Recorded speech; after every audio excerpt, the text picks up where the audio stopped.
70,000 సంవత్సరాల క్రితం ఆఫ్రికా నుంచి వచ్చిన ఫస్ట్ ఇండియన్స్ అన్నవాళ్ళు అంటే మనకి దాదాపుగా మధ్యలో ఇరాన్ దగ్గర ఒక గుహలో 20,000 సంవత్సరాలు ఉన్నారని ఇప్పుడు కొత్త పరిశోధనల వల్ల తెలుస్తుంది. 70%, 80% of the first Indian DNA ఉన్న వాళ్ళు ఉన్నారు, కానీ పూర్తిగా 100% అదే డిఎన్ఏ ఉన్న వాళ్ళు లేరు. తెలుగు, మధ్య ద్రావిడ భాషలు మిగతావి మొదట 3,000 BCE అంటే కనీసం 5,000 సంవత్సరాల క్రితం ముందుగా వచ్చి ఉండవచ్చు. తెలుగు, గొండి, కుయి, కులిమి అవి ఆ మధ్య ద్రావిడ భాషలు. ఈ నికోలస్ హాస్టనర్ ఒక పుస్తకం రాస్తాడు, the linguistic empires of the world. దాంట్లో ఆయన రాస్తాడు, నైల్ అన్నది నైల్ పేరు కాదు, గ్రీక్స్ పలకలేక దాన్ని నైల్ అన్నారు, దాని పేరు నీర్ అంటాడు. నీర్ అనేది మన ధాతువు. మనకు నీరు అంటే తెలుగులోను, తమిళంలోను, కన్నడంలోను అన్నింటిలోనూ నీరే, వాటర్. విలేజెస్ మనకు అప్పుడు ఉండవు, సోషల్ ఆర్గనైజేషన్స్ ఏవి ఉండవు. ఏ రకమైన సెటిల్డ్ కమ్యూనిటీ ఉన్నప్పుడే వాళ్ళు 3 నెలలు కష్టపడితే 12 నెలలకు సరిపడా పంట వస్తుంది. కాబట్టి అప్పుడు 9 నెలలు తీరిక సమయం దొరికేది. ఆ తీరిక సమయంలో ఇటుకలు కాల్చుకొని ఇల్లు కట్టుకోవడంలో, లేకపోతే బొమ్మలు గీసుకోవడం, సాహిత్యం రాయటం, లిపులు, ఇవన్నీ మొత్తం మనకి సివిలైజేషన్ అంతా గత 10,000 సంవత్సరాలు. మనకి పక్కనున్న ఇరానియన్ సామ్రాజ్యాలు వాటి వల్ల లిపి అనేది తెలుసు. ముఖ్యంగా సౌత్ ఇండియా వాళ్ళు చాలా వర్తకం చేస్తుండేవాళ్ళు. రోమన్ మిగతా వాళ్ళందరితో పాటు చోళ రాజ్యాలు కానీ మన శాతవాహనులకు కూడా వాళ్ళ కాయిన్స్ మీద నదుల పెద్ద పెద్ద పడవలు మనకు కనిపిస్తూ ఉన్నాయంటే వాళ్ళు కూడా ఆ రోజుల్లో చాలా సముద్రాదీప కూడా రాసుకునేవాళ్ళు. కాబట్టి మనకి సౌత్ ఇండియాతో వేరే వాళ్ళ కాంట్రాక్ట్లు ఉన్నాయి కాబట్టి అక్కడ వాళ్ళు లిపి జరుగుతుంది అన్నది తెలుసు. కాబట్టి ఆ లిపి ప్రభావం మన దేశం మీద ఉండే ఉంటుంది. మనకు ఉపనిషత్తులన్నీ ఆర్గ్యుమెంటేటివ్. శంకరాచార్య అంటే దగ్గర కూర్చొని ప్రశ్నించడానికి కూర్చున్నాడు, దగ్గర జవాబులే, అన్ని సంవాదాలే. అందరూ శ్రీతో స్టార్ట్ చేసిన వాళ్ళే తప్ప గణపతిని మొట్టమొదటి పద్యంగా చేసినవాడు మనకి అల్లసాని పెద్దం దాకా మనకు కనిపించదు. అంటే 300 రామాయణాలు అంటే మన తెలుగుదేశంలోనే మీరు చూస్తే ఇంటింటా ఒక్కొక్క రామాయణం ఒక ఇంట్లో వినిపించిన రామాయణం ఇంకో ఇంట్లో వినిపించదు. అలా కాకుండా మీరు స్థూలంగా తీసుకుంటే ప్రపంచమంతా ఇండోనేషియా, జావా, సుమత్రా, మిగతా చోట్లకు కూడా చూస్తే మనకు దాదాపుగా 300 వేర్వేరు కథనాలు కనిపిస్తూ ఉంటాయి. జైనుల రామాయణం, బుద్ధ రామాయణము, మహాభారతంలో కనిపించే రామాయణము. రామాయణాన్ని, మహాభారతాన్ని పిల్లలకి చెబుతున్న కుటుంబాలన్నీ భారతీయ కుటుంబాలే అని అంటే అమెరికాలో ఉన్నా ఎక్కడున్నా కానీ మనం ఒక రకంగా హిందువులు అన్న నిర్వచనానికి కానీ భారతీయులు అన్న నిర్వచనానికి కానీ రామాయణాన్ని, మహాభారతాన్ని చెప్పుకుంటున్న వాళ్ళందరూ ఆ పరంపర మనం ఇంకా కొనసాగిస్తున్నాం. రామానుజాచార్యుల కంటే ముందుగానే వైష్ణవం బాగా ప్రబలింది, బాగా ప్రాచుర్యంలో ఉంది. మీరు సంస్కృత భాగవతం కూడా చూస్తే ఆ భాగవతం తమిళనాడు ప్రాంతంలో రాయబడింది అనడానికి కొన్ని ఆధారాలు ఉన్నాయి. ఇంద్రుడు వచ్చాడంటే ఇంకా మిగతా ఎవ్వరు ఆయన ధాటికి నిలవలేరు. ఆయన వజ్రాయుధం వేశాడంటే ఇంకా అసలు ప్రపంచంలో ఆయనకు ఎదురు నిలిచే శక్తే లేదు. 4వ పాపులేషన్ ఒకటి వచ్చింది. ఒరిస్సాలో పొడవల మీదుగా వియత్నాము, ఇండోనేషియా ఆ ఏరియా నుంచి వచ్చిన వాళ్ళు మనకి ముండా భాషల్ని మాట్లాడేవాళ్ళు. అంటే సవరా, ఈ మిగతా భాషలన్నీ ముండారి, ఈ భాషలన్నీ ఒరిస్సాలోను, ఛత్తీస్గఢ్లోను, వెస్ట్ బెంగాల్లోను మీకు కనిపిస్తూ ఉంటాయి. ఆ భాషల వాళ్ళు తీసుకొచ్చింది. కానీ మనకి రైస్ కల్టివేషన్ కూడా వాళ్ళ ద్వారా వచ్చింది. నమస్తే, 3TV ప్రేక్షకులకు స్వాగతం, సుస్వాగతం. ఇవాళ మా స్టూడియోలో మా అబ్బాయిలు అన్నారు, సార్ మీరు ఇవాళ సురేష్ గారిని ఇంటర్వ్యూ చేయాలి సార్. అదే కొల్చాల అన్నారు. కొల్చాల? సురేష్ కొల్చాల గారిని కొల్చేంత అర్హత నాకుందా? ఆయన ఆల్రెడీ లబ్ధ ప్రతిష్ఠుడు. అయినా ఆయన్ను ఇవాళ మనం ఇంటర్వ్యూ చేయడం లేదు, ఆయన నుంచి ఇంకా కాస్త తెలుసుకోవాలనుకుంటున్నాం. అదే ఈ చిన్ని ప్రయత్నం. జగిత్యాలలో పుట్టి జగమెరిగిన మైక్రోసాఫ్ట్లో ఉద్యోగం చేస్తూ 1991లో ఇండియన్ ఇన్స్టిట్యూట్ ఆఫ్ సైన్స్లో మాస్టర్ డిగ్రీ పొందిన తర్వాత కూడా అమ్మ భాష మీద మక్కువతో అంతర్జాలంలో మొట్టమొదటిసారిగా Telugu literary home page start చేసి గత 30 ఏళ్లుగా తెలుగు భాషకు అత్యంత అమోఘమైన సేవ సలుపుతూ కూడా కంపారిటివ్ లింగ్విస్టిక్స్ మిగతా భాషలతో పోలుస్తూ భాషా అధ్యయన శాస్త్రాన్ని క్షుణ్ణంగా అవపోసన పెట్టిన సురేష్ కొల్చాల గారు మన స్టూడియోలో ఉన్నారు. సార్ సురేష్ గారు, స్వాగతం, సుస్వాగతం. ఇవాళ మీ నుంచి చాలా నేర్చుకోవాలనే ఒక ఉద్దేశంతో మా స్టూడియోకి మిమ్మల్ని రప్పించాం సార్. నమస్కారం అండి. అయ్యో, చాలా పెద్ద మాటలు చెప్పారు, అందుకు మీకు ధన్యవాదాలు. ఇంట్రెస్టింగ్ ఇది చదివాను నేను, మీ అనువాదం. ఈ జర్మన్ ట్రేడ్ దీంట్లో ఒక అవార్డు వచ్చింది, సల్మాన్ రష్దీ శాంతి పురస్కారం. దాంట్లో ఆయన మాట్లాడుతూ మన పంచతంత్రాన్ని గురించి, పురాణ గాథల గురించి చెప్తాడు. నిజంగా ఆయన విని చదివింటాడంటారా? అంత అద్భుతంగా ఉంది. మీ అనువాదం చదివితే మాత్రం అలా అనిపిస్తుంది. తప్పకుండా మీరు వినండి. ఆయన ప్రసంగం కూడా మేము లింక్ ఇచ్చాము. ఆయన అనువాదం వినండి. సల్మాన్ రష్దీ 100కి 100 భారతీయతను నిండుగా నింపుకున్న రచయితల్లో నిజానికి చాలా తక్కువ మంది రచయితల్లో ఆయన ఒకడు. ఇప్పుడు భారతీయత అంటూ చేస్తున్నదంతా నాకు నా దృష్టిలో ప్రచ్ఛన్న క్రైస్తవం మనం పురికిపుచ్చుకొని మనకు ఒకటే పుస్తకం ఒకటే ఇది అని చెప్పుకుంటున్నాం. కానీ భారతీయతను నిజంగా బాగా అర్థం చేసుకున్నది, లోతుగా అర్థం చేసుకున్న రచయితల్లో సల్మాన్ రష్దీ ఒకరని కరకటక దమనకులు అన్నప్పటికీ అబ్బా ఇవన్నీ ఎలా తెలుసు ఆయనకు అనిపించింది. మీరు వినండి, ఆ స్పీచ్లో అదే తప్పకుండా చేశాడు. మేము లింక్ ఇచ్చాము ఆ స్పీచ్ కూడాను. ఎందుకంటే మనకి అద్భుతమైన సాహిత్యం, నిజానికి పంచతంత్ర కథలు ప్రపంచవ్యాప్తంగా వచ్చిన కథలన్నింటిలోనూ, ప్రాచీన గాథలన్నింటిలోనూ ఒక రకమైన అద్భుతమైన పంచతంత్ర కావ్యం కాబట్టి అది అరబ్బీలోకి ట్రాన్స్లేట్ అయింది. అక్కడి నుంచి చాలా మిగతా ప్రపంచ దేశాలన్నింటికి కూడా అనువాదం అయింది. భారతదేశం గర్వించదగ్గ విషయాలు చాలా ఉన్నాయి. కానీ మనకి ఈ మధ్య కాలంలో ఏమవుతుందంటే అసలైన లోతైన విషయాల్ని, భారతదేశం ప్రపంచానికి అందించిన విషయాలు చాలా సుసంపన్నమైన విషయాలని కాకుండా చాలా నిరాసక్తమైన విషయాల్ని,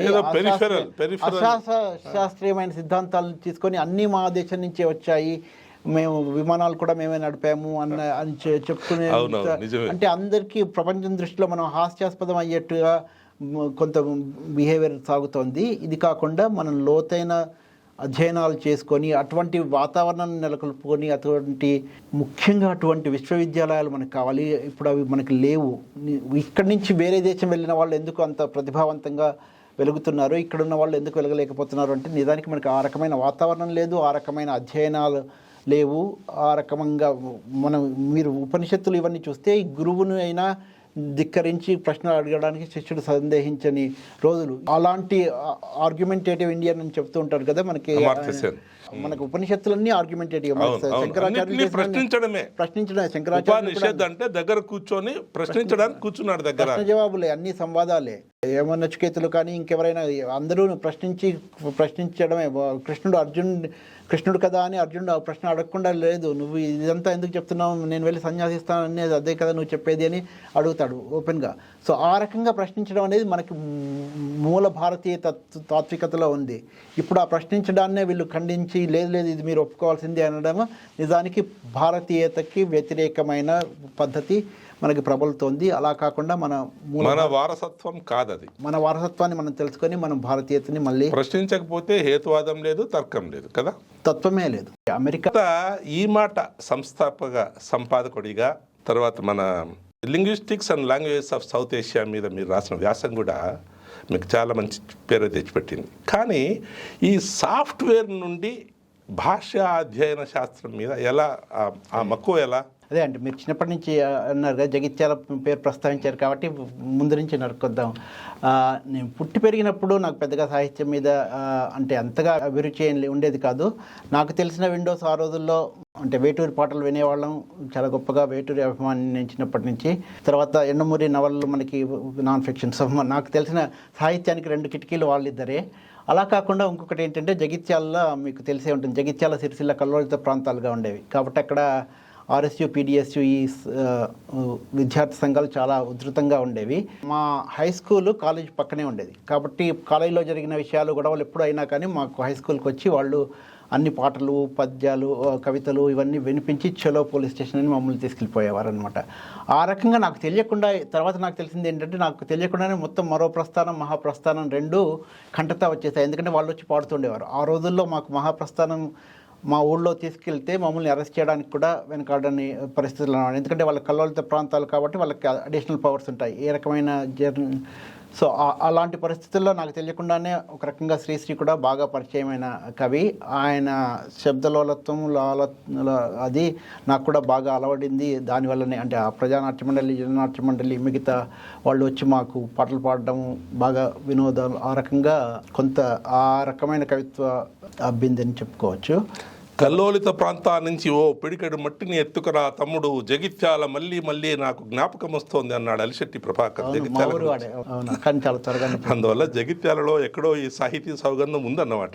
పుట్టకోడు మీకు ఇక చట్టుబండలాయ చదువు, మేట వేసిపోయే మెదడు భ్రష్టు పట్టిపోయే బ్రతుకు, అంటే కావున కార్మిక కర్షక జన సంఘాతంతో కలియండి, బూర్జువాల రాజ్యాంగ భూజంతా దులపండి, భూతలాన స్వర్గపు నిర్మాతలుగా నిలవండి అంటూ ఓహోహో విద్యార్థి అని అద్భుతం అద్భుతం. అలా మాకు రోజు వచ్చి ఇలాంటి కవితలన్నీ చదివి వినిపిస్తూ ఉండేవారు. మాకు తెలియకుండానే అవన్నీ కంటతా వచ్చేసాయి అనమాట.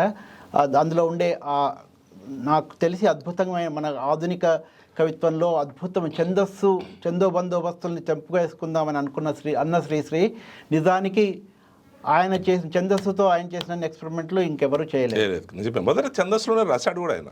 మొదట్లో సాంప్రదాయ ఛందస్సు రాశాడు, కానీ మరో ప్రస్థానానికి వచ్చేసరికి అద్భుతమైన ఛందస్సులో చాలా పరిశోధన చేశాడు. మనకు ముఖ్యంగా జగనంతో మనకెప్పుడు మన గణాలు మన వృత్తాలు ఏవి స్టార్ట్ అవ్వవు.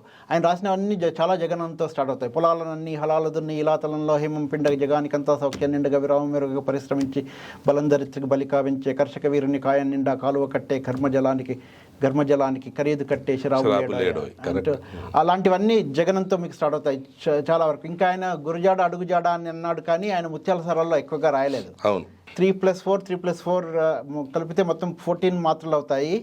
14 మాత్రలు అయినా కానీ ఆయన 14 మాత్రలు వచ్చే వాటిని 8+6గా రాసుకున్నాడు. అంటే చతురస్రగతులు ఎక్కువగా వచ్చేట్టుగా రాసుకున్నాడు. ఎందుకంటే ఆయనకి సంగీతం తెలుసు కాబట్టి సంగీతంలో ఆదితాళంలాగా కవిత్వంలో కూడా చతురస్రగతిలో ఉంటేనే చెవులకు వినడానికి ఇంపుగా ఉంటుంది, గంభీరంగా ఉంటుంది అన్న ఇది తెలిసినవాడు కాబట్టి, ఆ రహస్యాలు తెలిసినవాడు. మాత్రా ఛందస్సులో అద్భుతమైన కవి, మహాకవి ఆయన. అందులో మనం వేరే సెకండ్ థాటే లేదు దాని గురించి. తర్వాత ఈ యూనికోడ్ కోర్ కమిటీలో మీరు అనన్యమైన సేవ చేశారు. తర్వాత ఒక 18 తెలుగుకు సంబంధించిన సంకేతాలను కూడా అందులో చేర్చడానికి మీ కృషి చాలా ఉపయోగపడిందని విన్నాను. ఈ యూనికోడ్లో ఈ లిపి, ఈ సంకేతాలు, అక్షరాలు ఎలా చేరుస్తారు? దానికి ఎవరు అథారిటీ ఏంటి? దానికి ప్రొసీజర్ ప్రాసెస్ ఉంటుంది. ఆ పద్ధతి ఏంటి? యూనికోడ్ అనేది ఒకటి అంతర్జాతీయ ప్రమాణం అనమాట. మనకి అంటే యూనికోడ్ రాకముందు ఓన్లీ ఈ రోమన్ లిపులకు ప్రమాణం ఉండేది. అంటే మనం కంప్యూటర్లో ఒక రకమైన ఒక ప్రమాణం ఉంటే అందరూ ఆ కీబోర్డును స్క్రీన్ మీద డిస్ప్లే చేసే వాళ్ళందరూ ఆ ప్రమాణాన్ని ఇంప్లిమెంట్ చేస్తే అది మనకి కీబోర్డు మీద కనిపిస్తూ ఉంటుంది.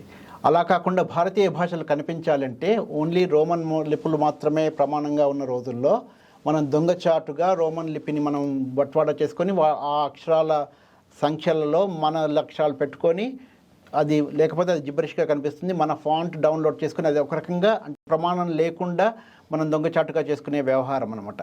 అలా కాకుండా మనకి అంటే ఒక రకంగా మనం ఈ సాంకేతిక ఉన్నత సంస్థల్లో ఉన్న వారిని అందరినీ మనం అభినందించాలి. ఎందుకంటే వారు ఈ రకమైనది మనకు కాకూడదు. ప్రపంచంలో ఉన్న ప్రతి భాష ప్రమాణంలోకి వచ్చేట్టుగా మనం వీటిని విస్తరించాలి అని యూనికోడ్ అని ఒక పెద్ద తీసుకొచ్చి అది ఉన్న ప్రమాణాన్ని తెగ్గొట్టే విధంగా అయినా కానీ, అంటే కంప్యూటర్లకి చాలా విఘాతం కలిగించే విధంగా అయినా కానీ పర్వాలేదు, మనం ప్రపంచ భాషలన్నింటినీ ఇంక్లూడ్ చేసుకోవాలి అన్న. సో అన్ని భాషలకు ఒక నిర్దిష్టమైన ప్రామాణికతను ఇవ్వాలనే ఉద్దేశంతో యూనికోడ్ ఒక అథారిటీ, అది కదా? కరెక్ట్. సో యూనికోడ్ అంటే ఒకటి అథారిటీ టు డిఫైన్ దీస్ లిపులు.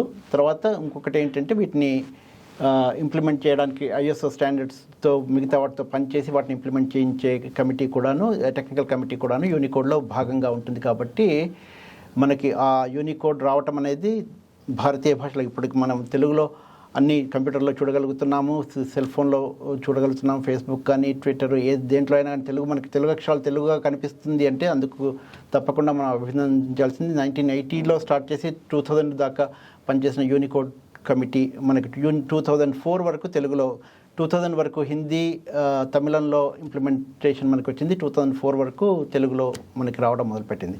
ఇది కాక పత్రిక, మీరు ఇంతకుముందు అడిగారు కదా, పత్రిక మీరు ఎందుకు ఈ మాట అన్న పత్రిక ఏమిటి, దానికి పురికొల్పిన ఇదేమిటి అంటే, ఆ రోజుల్లో మనకి చిన్నప్పటి నుంచి భారతీయ అన్నది సాహిత్య పత్రికగా ఉండేది, కానీ అది మూతపడిపోయింది. ప్రచురణ కాశీనాథన్ నాగేశ్వరరావు చాలా ఏళ్ళుగా మనకి చాలా మంచి అద్భుతమైన వ్యాసాలని, ఆధునికంగా చాలా వివాదాలని, మనకి ఉద్దండు లబ్ధ ప్రతిష్టలైన ఒక స్టాండర్డ్ ప్రామాణిక అందులో వచ్చింది అంటేనే మనకి చాలా గొప్పమైన విషయం. దాని తర్వాత రచన అన్న మ్యాగజైన్ ఇక్కడ నడుస్తూ ఉండేది. మేము కొత్తగా అమెరికా వెళ్ళిన రోజుల్లో, ఆ రోజుల్లో రచన మూతపడుతోంది అంటూ కొన్ని పుకార్లు రావటము, తర్వాత నేను వాళ్ళని కాంటాక్ట్ చేస్తే ఏవో మేము కష్టపడి అమెరికా నుంచి కొంచెం డబ్బులు కలెక్ట్ చేసి వాళ్ళకి పంపించడం అలాంటివి విషయాలు జరిగాయి అన్నమాట. అది దాని తర్వాత మళ్ళీ ఆయన ఒక 2 ఏళ్ళకి మళ్ళీ మూతపడుతుంది, మళ్ళీ కొన్ని ఫండ్స్ కావాలి ఇలాంటివి అడుగుతూ ఉంటే అనిపించింది మనకి రాసే రచయితలు ఉన్నారు, రచయితలకి ఆసక్తి ఉంది, చదివే పాఠకులు ఉన్నారు, వాళ్ళకి ఆసక్తి ఉంది. ఈ మధ్యలో ఉన్న ఖర్చంతా ముద్రణ భారం, డిస్ట్రిబ్యూషన్ చేసుకోవడానికి కావాల్సిన పంపిణీ వ్యవస్థ, వీటి కోసమే కాదా, అది మనం ముఖ్యంగా ఆంగ్లంతో పోటీ పడాలి అంటే ఈ రకమైన కాకుండా మనం అధునాతన సాంకేతికతను వాడుకుంటే మనం భాషని మనుగడ కోసం కానీ సాహిత్య అభివృద్ధి కోసం కానీ పాటుపడవచ్చు అన్న, మనమే ఎందుకు కొత్త పత్రిక ఒక స్వయం ప్రతిపత్తితో మనమే ఎందుకు నడపకూడదు. ముఖ్యంగా నేను ఆ రోజుల్లో యూనికోడ్ కమిటీలో కోర్ కమిటీ మెంబర్గా ఉన్నవాడిని కాబట్టి కొంత సాంకేతికత తెలుసు కాబట్టి ఇది రాబోయే సెకండ్లో మనకి యూనికోడ్ ప్రమాణం అయిపోతుంది, అందరి కంప్యూటర్లో తెలుగు స్వతసిద్ధంగా కనిపిస్తుంది కాబట్టి మనం తెలుగులో పత్రిక పెట్టాలని 1998లో కేవీఎస్ రామారావు గారు ఆయన పూనుకున్నాడు. ఆయన సారథ్యంలో నేను, కొంపెల్ల భాస్కరు, లక్ష్మణ విష్ణుభట్ల నలుగురం కలిసి 1998 దీపావళి మంచి లక్ష్యంతో స్టార్ట్ చేశారు. తప్పకుండా అది ఇప్పటికి కూడా ఈ మాట చాలామంది చదువుతారు. ఒక ప్రామాణికతను ఇప్పటికి కూడా మెయింటైన్ చేస్తున్న అంతర్జాతీయ పత్రిక అది. యాక్చువల్గా మనం యూనికోడ్ గురించి మాట్లాడుతూ అఫ్కోర్స్ ఇట్స్ ఎ ట్రివియా. చెప్పండి. ఇటీవల వరకు నేను చూసేవాడిని ఈ హో అనే తెలుగు అక్షరానికి చాలా వరకు కన్నడం హోనే వాడేవాళ్ళు. అంటే మొదట తెలుగులో కూడా కో అంటే కే ఊ అని రాసేవాళ్ళు మొదట. అవి మారిపోయాయి. ఇప్పుడు ప్రింటింగ్ ప్రెస్ వచ్చిన తర్వాత మారిన తర్వాత కూడా ఇటీవలి వరకు కూడా హో మాత్రం అది కన్నడమే మిగిలిపోయింది. ఎందుకని ఆశ్చర్యపోయేవాడిని నేను. కన్నడ అన్నది మీరు అంటున్నారు కానీ అంటే మన దృష్టి లిపులు, నాకు తెలిసినంత వరకు భాషల చరిత్ర, లిపుల చరిత్ర అనేది దాదాపుగా ఇండిపెండెంట్గా పెరిగింది. అంటే మనకి భాషలు వేరువేరు పలు కుటుంబాలకు చెందినవి కావచ్చు, కానీ మనకి భారతదేశంలో ఉన్న లిపులన్నీ దాదాపుగా ఒకే కుటుంబానికి చెందినవి, అవన్నీ బ్రహ్మీ లిపి కుటుంబానికి చెందినవి. దానికి మళ్ళీ వద్దాం. రైట్. అందుకోసమని కన్నడ తెలుగు లిపులను నేను వేరువేరుగా ఇది కన్నడ లిపి, ఇది తెలుగు లిపి అంటూ చూడను. మనకు 15వ శతాబ్దం దాకా అంటే ఈ 2 రకాల వేరియేషన్స్, డైలెక్టికల్ వేరియేషన్స్లా మాకు ఇప్పటికీ మీరు తెలుగులో మొదలు అని రాసిన కానీ అది ఇవన్నీ కూడాను ఇంకా అలాగే రాస్తాం. అంటే ఏ రాసి ఊ రాస్తాం, ఉత్వమిస్తాం. అది అలాగే కంటిన్యూ అయింది అక్కడ కూడా. అంటే ఎందుకంటే హకారానికి ఈ రకమైన ఓత్వం ఇవ్వడము చాలా కష్టం అవుతూ ఉంటుంది కాబట్టి ఏత్వం ఇచ్చి ఉకారం రాయటం అనేది ఒక వేరియేషన్ మొదటి నుంచి ఉన్నది. అది కన్నడలో నియతంగా ప్రామాణికం అయిపోయింది. తెలుగులోనేమో ఒక 2-3 అక్షరాలకు మాత్రమే అది మిగిలిపోయింది. ఇవి 2 రకాల వేరియేషన్స్ ఉన్నాయనేది మనం ప్రాచీన శాసనాలు, మీరు కన్నడ ప్రాంతంలో దొరికిన శాసనాలు కానీ తెలుగు ప్రాంతంలో దొరికిన శాసనాల్లో 2 రకాల వేరియేషన్స్ కనిపిస్తుంటాయి కాబట్టి ఇది వ్యత్యాస భేదాలే తప్ప ఒకదాని నుంచి ఇంకొకటి పెద్ద తారతమ్యం లేదు. రెండింటికే వ్యత్యాసం కనిపించదు. ఏదో నాలాంటి వాళ్ళు కాస్త భూతద్దం పెట్టి చూస్తాం అంటే నాకు కన్నడము తెలుగు 2 వచ్చు కనుక బహుశా ఎక్కువ నిశితమైన దృష్టితో చూసామనేమో తెలియదు. తర్వాత మనకు ఈ లిపి గురించి మనం మాట్లాడుతూ ఇప్పుడు ఋగ్వేదంలో కానీ, తైత్తిరీయ సంహితంలో కానీ, శతపథ బ్రాహ్మణంలో కానీ లిపి గురించిన కొన్ని రెఫరెన్సెస్ ఉన్నాయి. అది కాకుండా కౌటిల్యుని అర్థశాస్త్రంలో కూడా రాజకుమారులు అనేవాళ్ళు లిపి తప్పకుండా నేర్చుకోవాలని రాస్తాడు. కానీ కౌటిల్యుడు క్రీస్తు పూర్వం 3వ శతాబ్దానికి ముందు వాడు. అలాంటప్పుడు లిపి గురించి బహుశా భారతదేశంలో చాలా రోజుల కిందటి నుంచి లిపి ఉండేదేమో మనకు దొరకలేదు. కానీ చాలా వరకు ఇప్పుడు అందరూ అంటారు అశోకుని ధర్మలిపి, దమ్మలిపి, దాని నుంచి బ్రాహ్మీ లిపి వచ్చింది అని. కానీ మళ్ళీ అందులో కొంతమంది మన ఈ ద్రావిడ బ్రాహ్మీ లిపి అనేది క్రీస్తు పూర్వం 3వ శతాబ్దానికి ముందే విడిపోయింది అని ఒక వాదన. మహాలింగం గారేమో తమిళానికి అంత ముందే లిపి ఉండేది, సంగం సాహిత్యంలో దాని గురించిన ఒక రెఫరెన్స్ ఉందని ఆయన కూడా అంటాడు. ఇవన్నీ కాక మనం అనుకున్నప్పుడు కన్నడ తెలుగు లిపులు వేంగి లిపి మూలము అని మన తిరుమల రామచంద్ర గారు ఒక చోట రాశారు. మరి అది నిజమేనా? అలా అనిపిస్తుందా? లిపుల గురించి చాలా సంక్లిష్టమైన భావాలు ఉన్నాయి, వాద వివాదాలు జరుగుతూ ఉన్నాయి. దీని గురించి నేనంత లోతుగా పరిశోధన చేయలేదని చెప్పాలి. మా మిత్రులు నిజానికి నాగరాజు పప్పు బెంగళూరులో ఉంటారు, శ్రీనివాస్ పర్చూరి, వీళ్ళిద్దరూ చాలా గొప్ప అద్భుతమైన లోతైన చర్చలు చేస్తున్నారు. నిజానికి వాళ్ళు అది తెలుగులోనే రాస్తూ ఈ మట్లో ఇదివరకు 2 వ్యాసాలు ప్రచురించారు. ఇప్పుడు ఇంకా ఈ సంవత్సరం ఇంకో 10 వ్యాసాలు రాబోతున్నాయి. అందుకోసమని మీరు తప్పకుండా ఈ మాట చూడండి. అందులో మీకు చాలా సమాధానాలు దొరకవచ్చు. బట్ మన భారతీయ చరిత్ర గురించి ఇంకా మళ్ళీ తర్వాత మాట్లాడుకుంటామేమో, కానీ చాలా విషయాలు పరిష్కారం కాని విషయాల గురించి లోతైన పరిశోధనలు చేయాల్సిన అవసరం ఉంది. అది కూడా భారతీయులే పూనుకొని అంతర్జాతీయ స్థాయిలో పరిశోధనలు చేసి వాటిని నిగ్గు తేల్చాల్సిన అవసరం ఉంది. కానీ మనకి ఆ రకమైన విద్యాసంస్థలు కానీ ఆ రకమైన పరిశోధకులు కానీ లేకపోవడం అనేది ఒక రకంగా శోచనీయమైన. ఆ అవగాహన బహుశా ఇంకా ఇంకా రానున్న రోజుల్లో ఎక్కువగా పెరుగుతుందేమో. నాది కడప జిల్లా ప్రొద్దుటూరు. మా ఊరి పక్కన కలమల్లలో ఎరికల్ ముత్తురాజు అనబడే ధనంజయుడి కలమల్ల శాసనం దొరికింది 575. దాని తర్వాత మళ్ళీ మన పుణ్యకుమార్ ఉంది, పోట్లదుర్తి మానేపాడు ఆ శాసనం కూడా దొరికింది. వీటన్నిటిలో ఒక ప్రత్యేకమైన ఒక అక్షరం, దాన్ని ఎలా పలకాలనేది ఎక్కడ వలపలగిల కానీ కొందరు రాస్తారు. దాన్ని షాకు జావతీస్తే జా అని పలకాలని మల్లపల్లి సోమశేఖర శర్మ గారు రాశారు. కానీ అది రా అయింది, డా అయింది, తమిళంలో రా అయింది, చూడన్. దాని గురించి ఏమైనా కాస్త చెప్పగలరా? భాషాశాస్త్రం నేను చేస్తున్నాను కాబట్టి ద్రావిడ భాషలన్నింటిలో ఉండే ఇది మూల ద్రావిడంలో కూడా ఉన్న అక్షరంగా మా అంటే ఎంత భాషావేత్తలంగా గుర్తించిన అక్షరం అది. అంటే దాన్ని రా అంటే దాన్ని ఏమంటారంటే అప్రాక్సిమెంట్ అంటే రెట్రోఫ్లెక్స్ అప్రాక్సిమెంట్ అని. కానీ రెట్రోఫ్లెక్స్ ఫ్రికేటివ్ కానీ అంటే దాన్ని తెలుగులో చెప్పాలి అంటే మూర్ధన్య ఊష్మం కానీ లేకపోతే మూర్ధన్య అంతస్థం కానీ అవుతుంది అనమాట. ఊష్మం కానీ మూర్ధన్యం కానీ మూర్ధన్యమే, రెండు మూర్ధన్యమే. రెట్రోఫ్లెక్స్ అంటే వెనక్కి అది ఊష్మంలో మూర్ధన్యమా? ఎందుకంటే ఊష్మము మనకి ఇప్పుడు మూడు ఉన్నాయి. సాయము దంత్యము, శంకర్లలో ఉన్నదేమో తాళవ్యము, షా అన్నదేమో అది రెట్రోఫ్లెక్స్. దంత్యము, తాళవ్యము, ఊష్ట్యము, ఊష్మము, అలా మూర్ధన్యము ఇంకా చాలా ఉన్నాయి కదా. రైట్. సో అందుకోసమని ఇదేమో కొంత ఆ రకమైన అంతస్థం అయితే యారా లావా అని మనకున్నాయి కదా, అవేమో నాలుకని తాకుతాయి, తాకకుండా ఉండేది కాబట్టి అప్రాక్సిమెంట్ అని అంటుంటారు అనమాట. సో రిట్రోఫ్లెక్స్ అప్రాక్సిమెంట్. అందుకే మీరు ఇంతకుముందు చక్కగా ప్రొనౌన్స్ చేశారు. దాని ఉచ్చారణ కరెక్ట్గా తమిళం, అది వాഴപ്പഴం అని వారు అంటుంటారు కదా, తమిళం రాజరాజ చోళన్ అని. అది కానీ దాని గురించి కూడా కొంత వివాదం ఉంది. అంటే అది పూర్వం నిజంగానే అప్రాక్సిమేట్గా ఉండేదా లేకపోతే, ఎందుకంటే మనకి అది ద్రావిడ భాషలన్నీ కూడా సింధులోయ నాగరికత నుంచి వచ్చి ఉంటాయంటే బ్రాహుయిలో అక్కడ కొన్ని వేరే రకమైన సకారాలు కానీ రకారాలు కానీ కనిపిస్తున్నాయి. అవే మార్పు చెంది తర్వాత మూర్ధన్య లకారంగా మారిందా అన్నది ఇంకా పరిశోధించాల్సిన అవసరం. నేను మా మిత్రుడు కొంత దాని గురించి పరిశోధన చేస్తున్నాము. ముందు రాబోయే సంవత్సరాలు పబ్లిష్ చేద్దామని మా ప్రయత్నం. సింధులోయ నాగరికతలో మొదటి వాసులు ద్రవిడులను దాదాపు ఖచ్చితపరిచారు అందరూ. కానీ ఇన్ ద స్క్రిప్ట్ ఇంకా ఇంతవరకు డెసిఫర్ కాలేదు. దానికి ఇప్పుడు స్టాలిన్ గారేమో మొన్న 1 కోటి ఇన్సెంటివ్ కూడా అనౌన్స్ చేశారు. మరి అదేమన్నా అవుతే బహుశా మనం ఇంకా కాస్త ముందుకు వెళ్ళొచ్చేమో. మనకి అది డిసైఫర్ అయితే చాలా గొప్ప విషయాలు తెలియవచ్చు.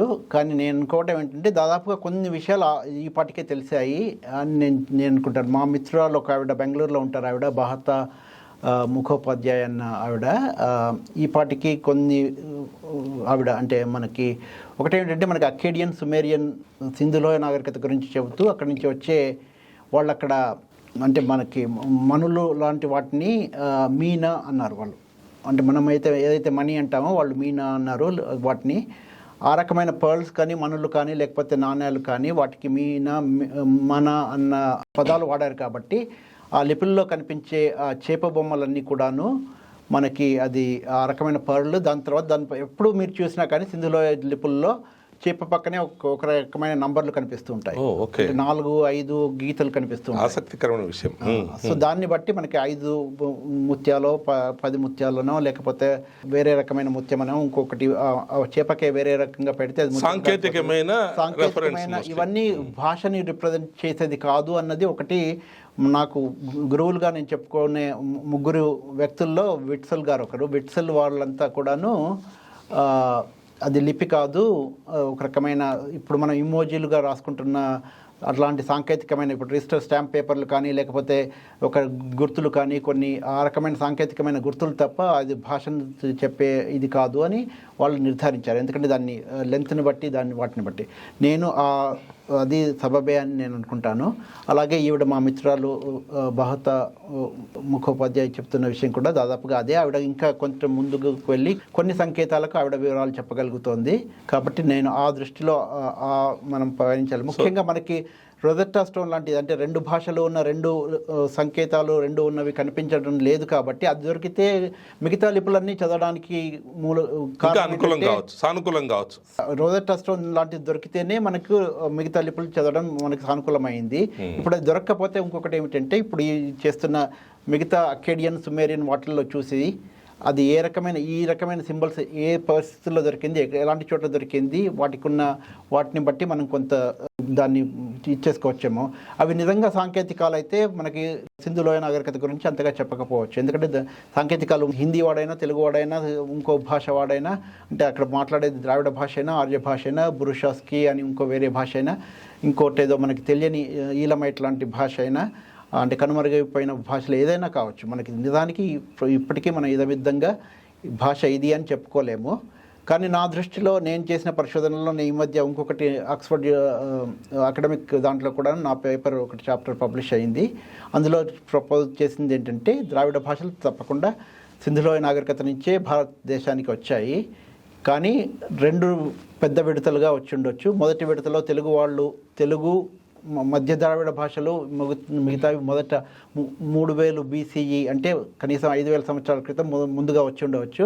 తర్వాత తమిళం, కన్నడం మిగతావి తర్వాత ఒక 1000-1000 సంవత్సరాల తర్వాత తెలుగు, గొండి, కుయి, కులిమి అవి ఆ మధ్య ద్రావిడ భాషలు ఒకసారి వచ్చాయి. నేను ఇంకా కాస్త వెనక్కి వెళ్తాను. ఎందుకంటే ఇప్పుడు రష్యన్ లింగ్విస్ట్ ఆండరోవ్ అన్నాడు 2300 సంవత్సరాల క్రితం ఇందస్ వ్యాలీకి ఈ ద్రవిడియన్స్ మెసపటోమియా నుంచి వలస వచ్చి ఉంటారని ఒక థియరీ ప్రపోజ్ చేశాడు ఆయన. అది కాకుండా ఈ నికోలస్ హాస్టనర్ ఒక పుస్తకం రాశాడు, the linguistic empires of the world. దాంట్లో ఆయన రాస్తాడు నైల్ అన్నది నైల్ పేరు కాదు, గ్రీక్స్ పలకలేక దాన్ని నైల్ అన్నారు, దాని పేరు నీర్ అంటాడు. నీర్ అనేది మన ధాతువు. మనకు నీరు అంటే తెలుగులోను, తమిళంలోను, కన్నడంలోను అన్నింటిలోనూ నీరే, వాటర్. అందువల్ల ఈ వాదన చాలా సబబుగానే ఉంది అనిపిస్తుంది నాకు కూడా. అంటే మాకు అథారిటేటివ్గా అనిపించే ద్రవిడియన్ లింగ్విస్టిక్స్ 2003లో వచ్చింది. భద్రాజి కృష్ణమూర్తి గారి పుస్తకం ద్రావిడ భాషల మీద అథారిటేటివ్. ఇప్పటికీ ఆయన టవరింగ్ ఫిగరు, మాకు గురుతుల్యులు అనమాట. అదే టైంలో ఆయన నవ పుస్తకం వచ్చింది. ఆయన చేసిన కొన్ని సిద్ధాంతాలు కొంత సబబుగా ఉంటాయి. కానీ గత 20 ఏళ్లలో ముఖ్యంగాను ఏం జరిగింది అంటే మనకి జరిగిన జీనోమిక్ రీసెర్చ్ వల్ల చాలా విషయాలు తెలిసాయి. అంటే ఇంతకుముందు మనం ఊహాగానాలు చేస్తూ ఊహాత్మకంగా చెప్పిన సిద్ధాంతాలన్నింటికీ దాన్ని రూఢి చేసుకోవడమో లేకపోతే తిరస్కరించాల్సిన పరిస్థితుల్లోకి దృఢమైన ఆధారాలు చూపించే శాస్త్రంగా జన్యు శాస్త్రం అభివృద్ధి చెందింది. అంటే యాన్షియన్ డిఎన్ఏని తీసుకొని వాటిని హ్యాప్లో గ్రూప్గా రిలీజ్ చేసి వాళ్ళు ఎంత ఖచ్చితంగా చెప్పగలరు అంటే మనకి 100,000 సంవత్సరాల క్రితం ఉన్న వాటిని కూడా ఎవరు తండ్రి, ఎవరి కొడుకు, ఎవరి డిఎన్ఏ అన్నది చెప్పగలగడం చాలా అద్భుతమైన విషయం. అది మిగతా భాషా శాస్త్రం ఏదైనా కానీ కాస్త 3,000 సంవత్సరాలు, 4,000 సంవత్సరాలు అంతకంటే మించి పోలేదు. ఎందుకంటే ఏ అక్షరమైనా ఇంకో అక్షరంగా మారిపోవచ్చు. అది మారిపోవడానికి సరైన ఎగ్జాక్ట్ పరిస్థితులు అనేది ఉండదు. అదే జన్యుశాస్త్రంలో మీకు మిలియన్ SNPs అవి ఉన్నప్పుడు అవి మారిపోతూ ఓన్లీ ఒక్కొక్కటి తండ్రి నుంచి కొడుక్కి వచ్చినప్పుడు ఓన్లీ కొన్ని మాత్రమే మారుతాయని మనకు తెలిసినప్పుడు, ఇప్పుడు ఉదాహరణకి ఇండో యూరోపియన్ పజిల్ అన్నది 2024లో పూర్తిగా మేము సాల్వ్ చేసామని వాళ్ళు రూఢిగా డిక్లేర్ చేయగలిగేంతగా అభివృద్ధి చెందింది. The Indo European puzzle is solved అని చెప్పారు లాస్ట్ ఇయర్లో వాళ్ళు. చాలా అద్భుతమైన పేపర్లు, 4 పేపర్లు వచ్చాయి లాస్ట్ ఇయర్లో. ఖచ్చితమైన సాక్ష్యాధారాలు దొరుకుతాయి ఇప్పుడు ఈ కొత్త ఎక్స్పెరిమెంట్స్ వల్ల. కాబట్టి దాంతో మరి మెసోపటోమియా నుంచి ఇండస్ వ్యాలీకి మనకి ఈ మధ్యకాలంలో రాలేదు, వలసలు ఏమీ రాలేదు. మనకి వలసలు వస్తే 10,000 భారతదేశానికి ముఖ్యంగా 3 ప్రధానమైన వలసలు వచ్చాయి. ఒకటేమిటంటే 70,000 సంవత్సరాల క్రితం ఆఫ్రికా నుంచి వచ్చిన ఫస్ట్ ఇండియన్స్ అన్నవాళ్ళు అంటే మనకి దాదాపుగా మధ్యలో ఇరాన్ దగ్గర ఒక గుహలో 20,000 సంవత్సరాలు ఉన్నారని ఇప్పుడు కొత్త పరిశోధనల వల్ల తెలుస్తుంది. దాని తర్వాత కొంతమంది వెస్ట్ వైపు వెళ్ళారు, కొంతమంది ఈస్ట్ వైపు వచ్చారు. వాళ్ళని వెస్టర్న్ యూరేషియన్స్ అన్నారు, వీళ్ళని ఈస్టర్న్ యూరేషియన్స్ అన్నారు. ఆ ఈస్టర్న్ యూరేషియన్స్ ఇండియా ద్వారా వచ్చి ఆస్ట్రేలియా, చైనా, జపాన్ మిగతా అన్ని చోట్లకి వెళ్ళారు. కాబట్టి అది ఫస్ట్ ఇండియన్స్ మనకి. అంటే ఇక్కడ నేను ఒక వ్యాసం చదివాను, విరుమాండి అని ఒక కల్లర్ కమ్యూనిటీ ఆయన, he carries the original DNA of the Africans migrated to India some 70,000-80,000 years ago. Unfortunately, it doesn't have any offsprings. So scientists are worried how to now preserve that evidence. నాకు తెలిసిన అధునాతన జన్యు శాస్త్రంలో మనకి first Indians ప్యూర్గా ఉన్న వాళ్ళు ఇప్పుడు ఎవరూ లేరు అని, అంటే అందరూ తర్వాత వచ్చిన వాళ్ళతోటి కలిసిపోయారు అని ఎంతో కొంత పర్సంటేజ్, అంటే వాళ్ళకి 70%, 80% of the first Indian DNA ఉన్న వాళ్ళు ఉన్నారు, కానీ పూర్తిగా 100% అదే డిఎన్ఏ ఉన్న వాళ్ళు లేరు. ఈవెన్ అండమాన్ నికోబార్ దీవుల్లో ఉన్న వాళ్ళు కూడాను 100% అదే డిఎన్ఏ ఉన్నవాళ్ళు కాదు. వాళ్ళు కూడా తర్వాత మళ్ళీ వెనక్కి వచ్చి వేరే వాళ్ళతో కలిశారు. కాబట్టి మనకి 100% సో క్రాస్ పాలినేషన్ అయ్యిండొచ్చు. క్రాస్ పాలినేషన్ పూర్తిగా జరిగింది. మనకి 100% ప్యూర్గా ఉన్నవాళ్ళు ఎవరూ లేరు అని. మనకు 3 రకాల ప్రవాసాలని చెప్పాను కదా, 3 రకాల వలసలు, 3 పెద్ద వలసలు జరిగాయని. రెండవ వలస మనకి లాస్ట్ ఐస్ ఏజ్, అంటే మనకు మంచు యుగం అంతమైన తర్వాత వ్యవసాయం మొదలైంది. అది వ్యవసాయం అద్భుతమైన టెక్నాలజీ, కొత్త టెక్నాలజీ. ఆ టెక్నాలజీ మనకి ఫర్టైల్ క్రిసెంట్ అని అక్కడ, అంటే ఇప్పుడు ప్రస్తుతం Iran, Iraq, Syria, Levant, Anatolia, north Mesopotamia, south Mesopotamia, ఆ ఏరియాల్లో జరిగిన అభివృద్ధి మనకి కాలక్రమంలో మరి మనుషుల వలస వల్లనో లేకపోతే ఐడియాల వలస వల్లనో మనకు సింధులోయ నాగరికతలో, ముఖ్యంగా బెలూచిస్తాన్ ప్రాంతంలో మనకి మెహర్గఢ్ అన్న ఊర్లో మొట్టమొదటిసారి మనకి అగ్రికల్చర్ మన భారతదేశంలో ఉపఖండంలో ఎక్కడైనా అతి ప్రాచీనమైన వ్యవసాయం ఉత్పత్తి settled community, agrarian settled community. వ్యవసాయం వచ్చిన తర్వాతనే సెటిల్డ్ కమ్యూనిటీస్ అనేవి ఉంటాయి. అంతకుముందు అంతా మనం వ్యాగబండ్స్, హంటర్ గ్యాదరర్స్ అంటారు వాళ్ళు. ఎప్పుడు అందుకోసమని విలేజెస్ మనకు అప్పుడు ఉండవు, సోషల్ ఆర్గనైజేషన్స్ ఏవి ఉండవు. ఏ రకమైన సెటిల్డ్ కమ్యూనిటీ ఉన్నప్పుడే వాళ్ళు 3 నెలలు కష్టపడితే 12 నెలలకు సరిపడా పంట వస్తుంది. కాబట్టి అప్పుడు 9 నెలలు తీరిక సమయం దొరికేది.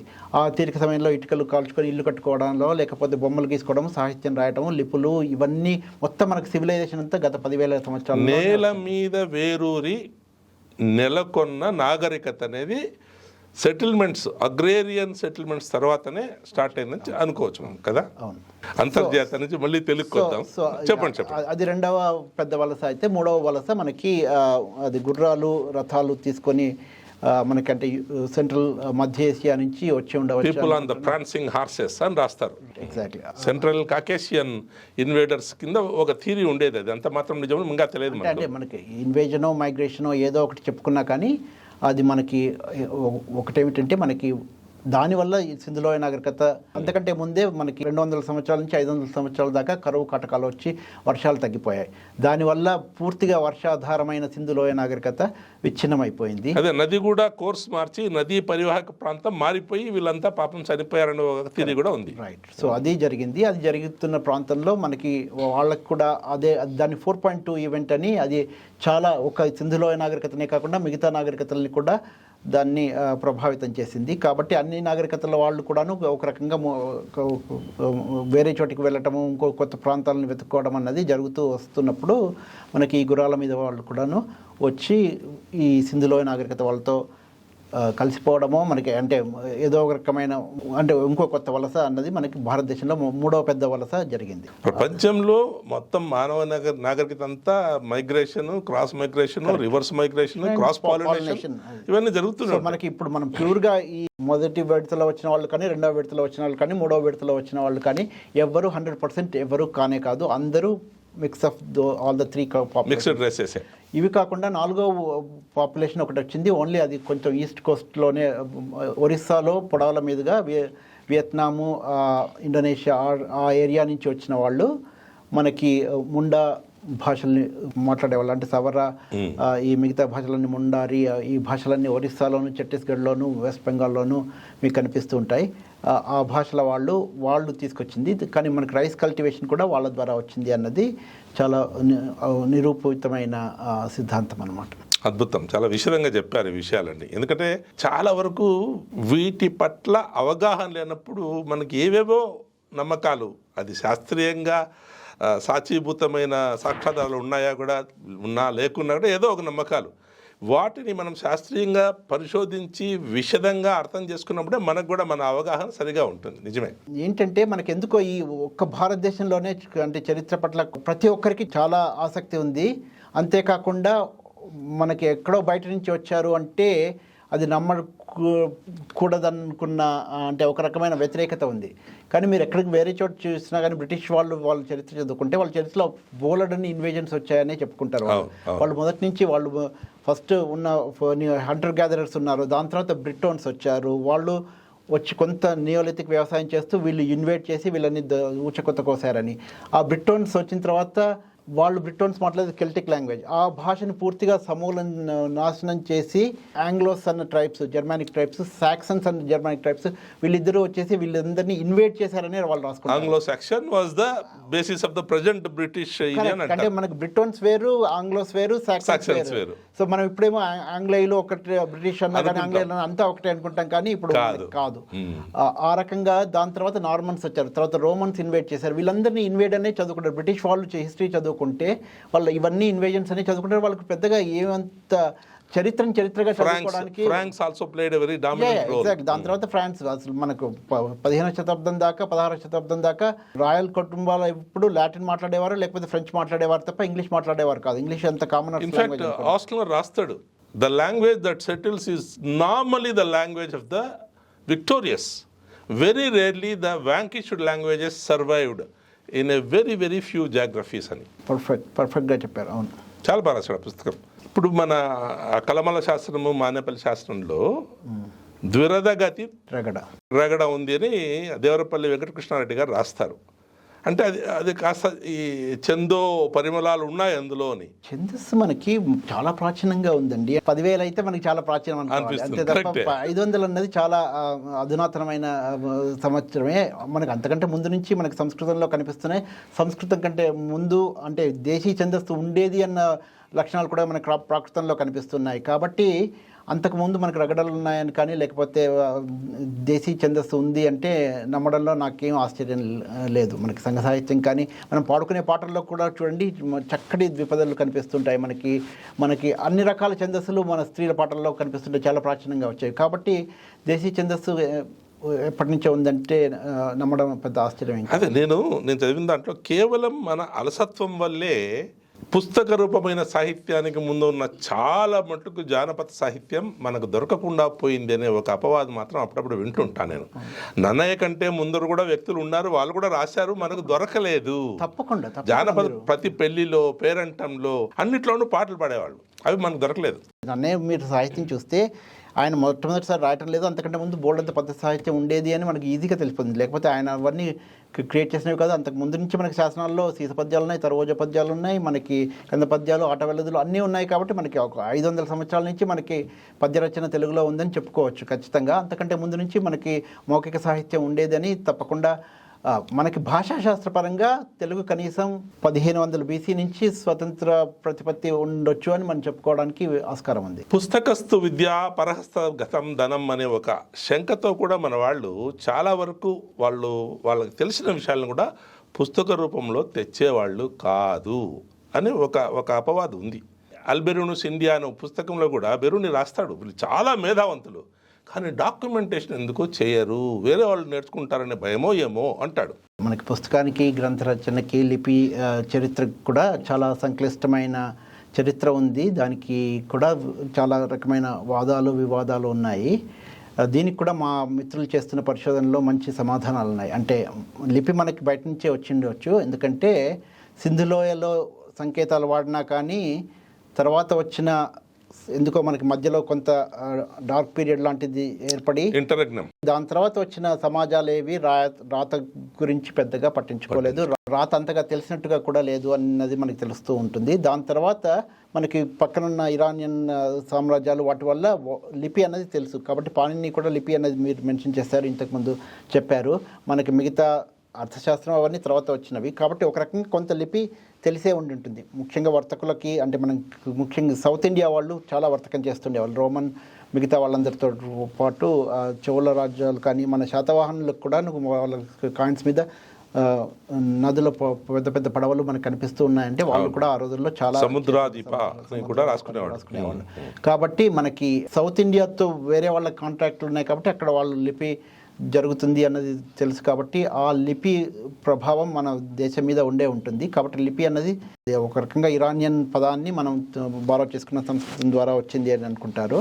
దక్షిణ దేశ వాసులకి ఒక రకమైన లిపి తెలిసిందనుకోండి, తెలిసినా కానీ అది ప్రాచుర్యం చేసి మొత్తం ఒక ప్రాంతం అంతా, ఒక మండలం అంతా, ఒక దేశమంతా ఇచ్చేయాలంటే ఒక రాజు పూనుకుంటేనే అవుతుంది. ఆ పూనుకున్న రాజు మనకి అశోకుడు మొత్తం ఆఫ్ఘనిస్తాన్ నుంచి దాదాపు సింహల దాకా పరిపాలించాడు. కాబట్టి తను ఆ రకంగా అప్పుడు తనకు తెలిసిన లిపిని మొత్తం దేశమంతటా ప్రభావితం చేశాడు. కాబట్టి ఆ లిపి మనకి బ్రహ్మీ లిపిగా మిగిలిపోయి మిగతా అన్ని భారతీయ లిపులకు అది మూలమైంది. అలా కాకుండా మనకి ఖరోష్టి లిపి అని ఇంకో వేరే లిపిలు మిగతావి కూడా ఉన్నాయి. అదే ఆ రోజుల్లో ఈ రకమైన లిపులకు రావాలి అంటే రాజు తలుచుకుంటేనే అవుతుంది. అశోకుడు పశ్చిమాన ఖరోష్టిలో వేయించాడు, ఇటువైపు అంతా బ్రాహ్మీలో వేయించాడు అని అంటారు దమలిపిలో, దేవానాంపియా.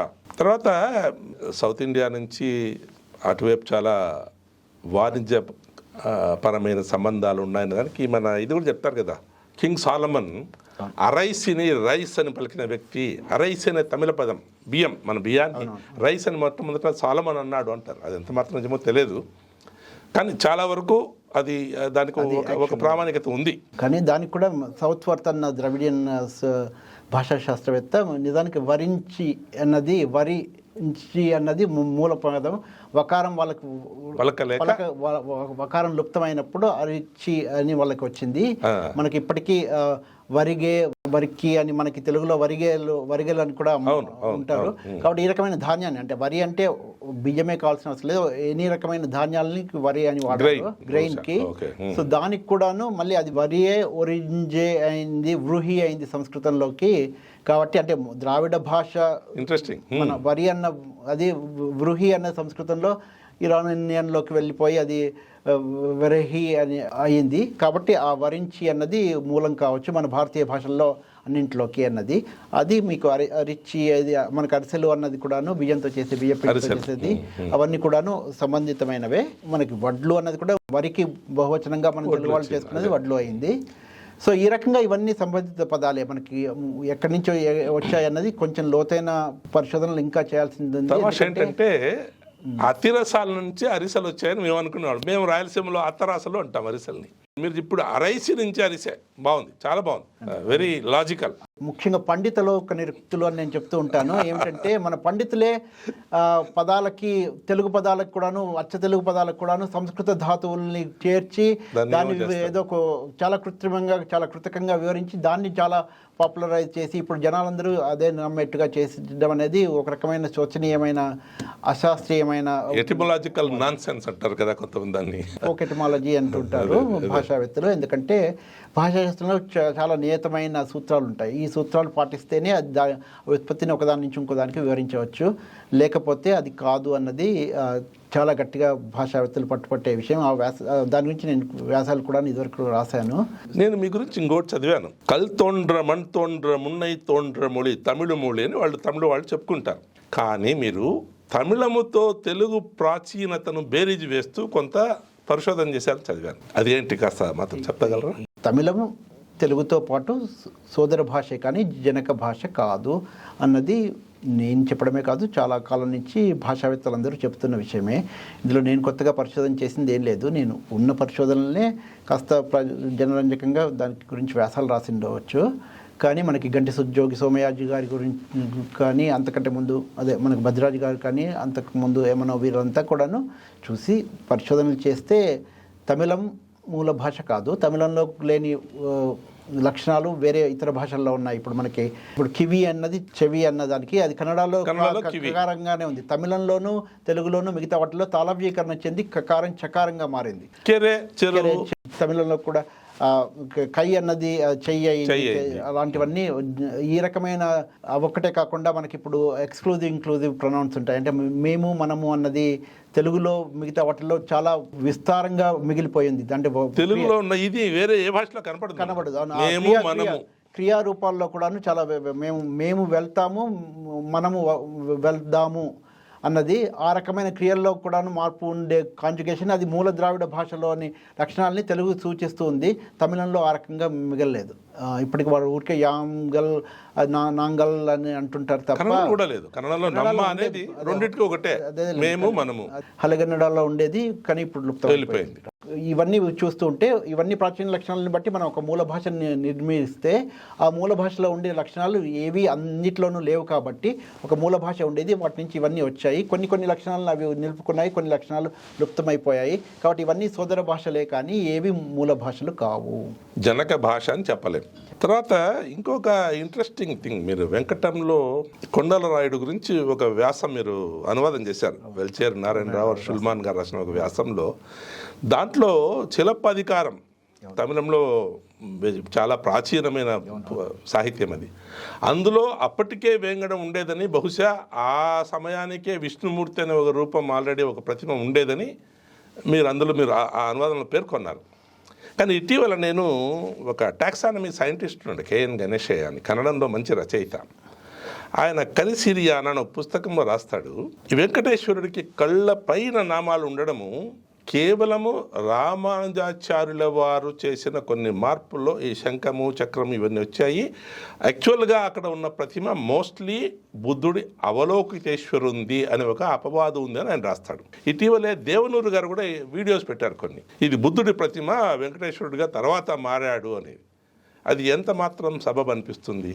ఇవన్నీ కూడా మనకి చరిత్ర చాలా సంక్లిష్టమైన చరిత్ర ఉంది. ఎందుకంటే చాలా విచిత్రమైన విషయం ఏంటంటే ఆంధ్రంలోకి బాగా బౌద్ధం చొచ్చుకుపోయింది. తమిళనాడు కర్ణాటకలో జైనిజం చొచ్చుకుపోయింది. నిజానికి జైనులు ఎక్కువగా స్థానిక భాషల్ని సపోర్ట్ చేశారు. అవును, కన్నడలో కూడా అంతే. కన్నడలో కాబట్టి మీకు మొట్టమొదటి వచ్చిన కావ్యాలన్నీ కూడాను జైనులు రాసినవి. తొల్కాప్యం తమిళంలో కానీ మీరు తిరుక్కురలు కానీ చూస్తే అవన్నీ జైనులు రాసిన ఇవిగానే కనిపిస్తాయి. కన్నడంలో కూడా కవిరాజ మార్గ, విక్రమార్జున విజయ అన్ని రాష్ట్రకూటులు కానీ లేదా జైన పరంపర ఫాలో అయిన రచయితలు కానీ. అవును, భారతం కూడా జైన భారతంగానే రాశారు వాళ్ళు.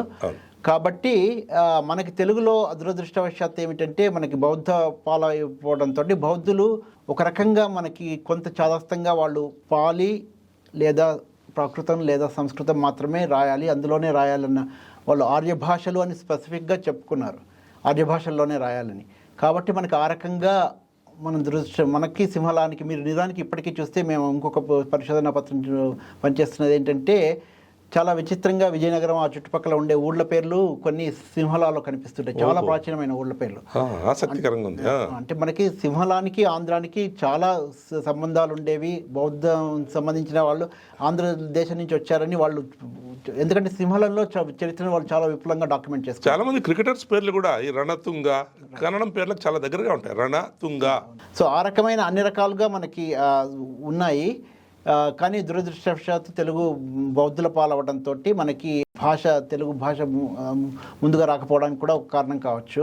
ఇంకొక విషయం ఏమిటంటే మీరు అడిగిన ప్రశ్న వేంగడం గురించి మనకి ఏంటంటే నా దృష్టిలో ఏమిటంటే తమిళులు ఆ ప్రాంతానికి వచ్చే టైంకి ఒక రకంగా కొంత కృష్ణ భక్తి అన్నది వాళ్ళతో పాటు వచ్చి ఉండవచ్చు అన్నది నా అభిప్రాయం. ఎందుకంటే మీరు సంస్కృత భాగవతం కూడా చూస్తే ఆ భాగవతం తమిళనాడు ప్రాంతంలో రాసబడింది అనడానికి కొన్ని ఆధారాలు ఉన్నాయి. కొన్ని శ్లోకాలలో సంస్కృతంలో ఎప్పుడు వాడని ద్వితీయాక్షర ప్రాసలు, యతులు, తెలుగు వాటిల్లో ఉండే కొన్ని చంద నియమాలు వాళ్ళు సంస్కృతంలో పాటించడం అనేది చాలా ఆశ్చర్యకరమైన విషయం. అంటే వాళ్ళు దక్షిణ భారతంలో రాసినవి అని చెప్పడానికి చాలా ఆధారాలు ఉన్నాయి. తెలుగు భాగవతమా? కాదు, సంస్కృత భాగవతం. కాబట్టి మనకి ఆల్వార్లు, ఈ ఆండాలు, మిగతా వాళ్ళ ఆధారాలు కూడా తర్వాత కనిపిస్తూ ఉన్నాయి. కాబట్టి రామానుజాచార్యుల కంటే ముందుగానే వైష్ణవం బాగా ప్రబలింది, బాగా ప్రాచుర్యంలో ఉంది తమిళనాడు అని మనం చెప్పుకోవచ్చు. మీరు చెప్పిన వేంగడం ప్రాంతంలో అంటే యుద్ధాలు అవుతూ ఉంటే అది వీళ్ళ చేతి నుంచి వాళ్ళ చేతిలోకి, వాళ్ళ చేతుల నుంచి వీళ్ళ చేతిలోకి వెళ్తూ ఉండేది. కాబట్టి మన నిజానికి రాజులు ఏది అని నిర్ణయిస్తే ఆ దేవుడు అయిపోతాడు అక్కడ. అంటే కాబట్టి మీరు అక్కడ అవలోకితుడు అంటే అవలోకితుడు అవుతాడు.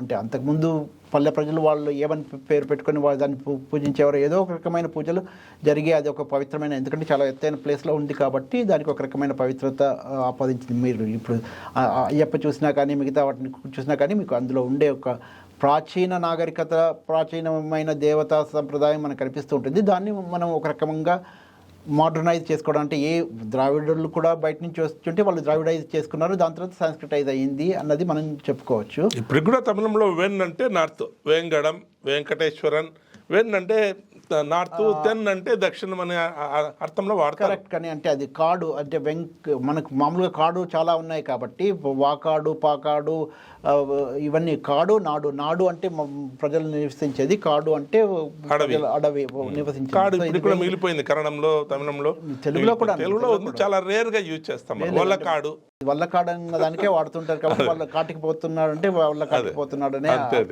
వాడతారు. కానీ ఇప్పటికీ అంటే మనకి ఇప్పుడు వాకాటి అన్న ఇంటి పేర్లు ఉన్న వాళ్ళు ఉన్నారు. అదే మీరు వాకాటకాస్ అని మనకి రాజులు ఉన్నారు కదా, వాళ్ళు వాకాడు రాజులే ఆ రకంగా చెప్పుకోవడానికి. సో మనకి ఇవన్నీ ద్రావిడ పేర్లే కాబట్టి మనకి ఆ కాడు, ఆ వెంకాడు అన్నది దానికి మీరు చెప్పినట్టుగా ఉత్తరం కావచ్చు, లేకపోతే వేమంటే చాలా వేడి ప్రదేశాలు అని కానీ, లేకపోతే పులులు, వ్యాఘ్ర అన్న పదానికి కూడా సంబంధించిన పులివెందుల అన్న దాంట్లో కూడా వేన్ ఉంది చూడండి.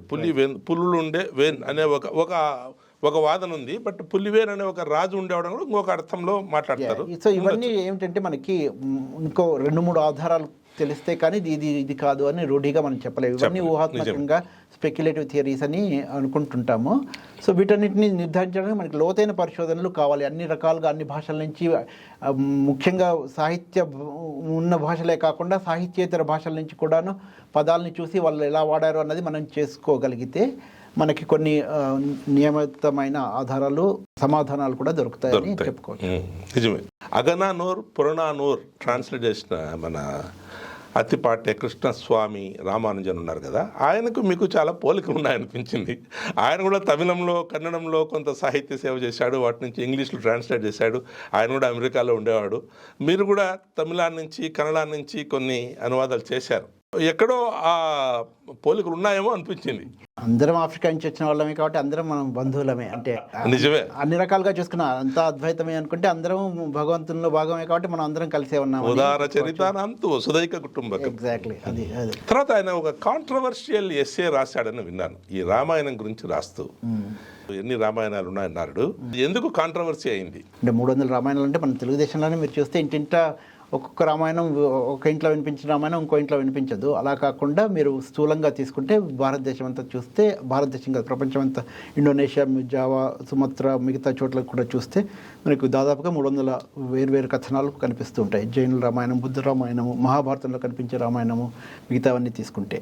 కాబట్టి మనకి ఒక రకమైన చాలా అభిప్రాయాలు ఉన్నాయి. అంటే మనకి హ్యుమానిటీస్లో ఒక భాషకి వ్యాకరణం ముందు రాసిన తర్వాతనే భాష పుడుతుంది. ఎవరైనా పూనుకొని వ్యాకరణం రాశాడు కాబట్టి దాని తర్వాత తెలుగు భాష పుట్టింది అని చెప్పుకునే వాళ్ళు కూడా ఉంటారు.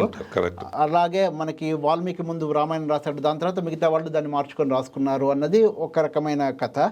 కానీ మామూలుగా ఈ సాహిత్యాన్ని అధ్యయనం చేసే వాళ్ళు ఏమనుకుంటారంటే ఇది మౌఖికంగా ఈ రామాయణం కథ ప్రజల్లో బాగా ప్రాచుర్యంలో ఉన్న కథని సంస్కృతంలో ఒక వర్షను వాల్మీకి రాశాడు. అవే కాకుండా అప్పటికే ప్రాచుర్యంలో ఉన్న కొన్ని కథలు జైనులు ప్రాకృతంలో రాసుకున్నారు, అర్ధమాగధిలో. అలాగే బుద్ధులు రాసుకున్నారు. తర్వాత మనకి సంస్కృత వర్షనే కాకుండా ఈ పాపులర్గా ప్రాచుర్యం ఉన్నవన్నీ ఇప్పుడు మనకి దక్షిణ దేశంలో దాదాపుగా అన్ని ప్రాంతాల్లోనూ లక్ష్మణ్ రేఖ అన్నది మనకు వినిపించే కథం.